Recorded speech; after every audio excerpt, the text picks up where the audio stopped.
Welcome to Breakfast Extra. But of course, today we have a very interesting subject. Do you remember growing up? For some of us, well, I believe that the scariest thing in school wasn't the principal. It was the math teacher. In my case, it was Mr. Okeke. That slow walk to the board when your name was called, chalk in hand, you're looking at X and Y was looking at you back like as if you owed them money. But somehow, we survived it. By grace, by group assignment, and sometimes by borrowing the answers. A little expo. You know you did it. But in any case, today it seems the federal government wants to spare future generations that trauma. Mathematics will no longer be compulsory for art students seeking university admission. And right besides that, history is finally making a comeback. It's returning to the curriculum. The same subject we once deleted, as if a country could press backspace on memory. Well, welcome back. On that surface, well, it sounds thoughtful. Let the creatives breathe. Let the storytellers reconnect with their past.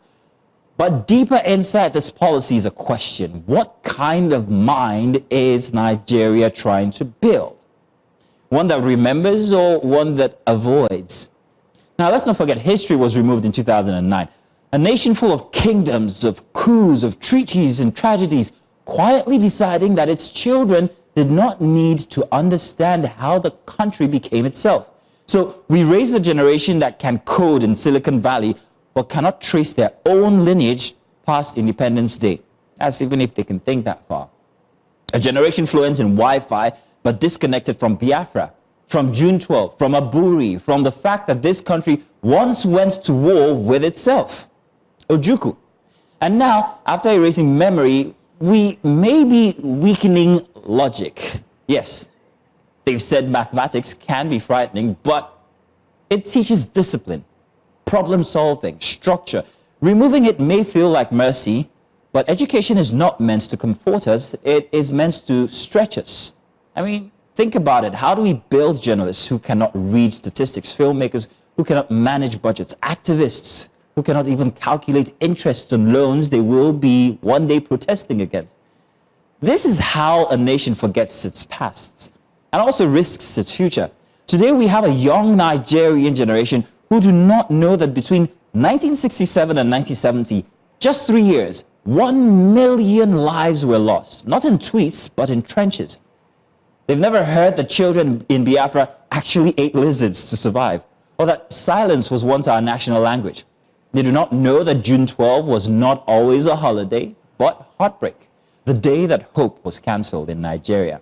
They think 1960 ended colonialism, but they fail to realize that flags may go down while minds remain chained. Yet these are the same young people who will vote in 2027, choosing leaders without understanding the mistakes we keep repeating. They will inherit a country they were never properly introduced to. And let me talk to the students still waiting for admission. JAM, yes, this is about you. One day it will not be an exam hall.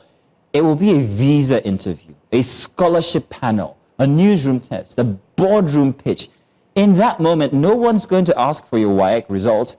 They'll ask, what do you know?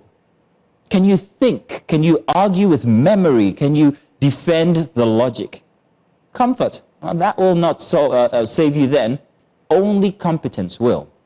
So Nigeria must be careful. We cannot keep deleting subjects like failed downloads. I mean, we removed history and lost memory. We're removing mathematics now and may lose reasoning. If we continue, we might soon replace English with guesswork and we'll call it innovation. But at the end of the day, nations are not built by what they avoid, but by what they understand.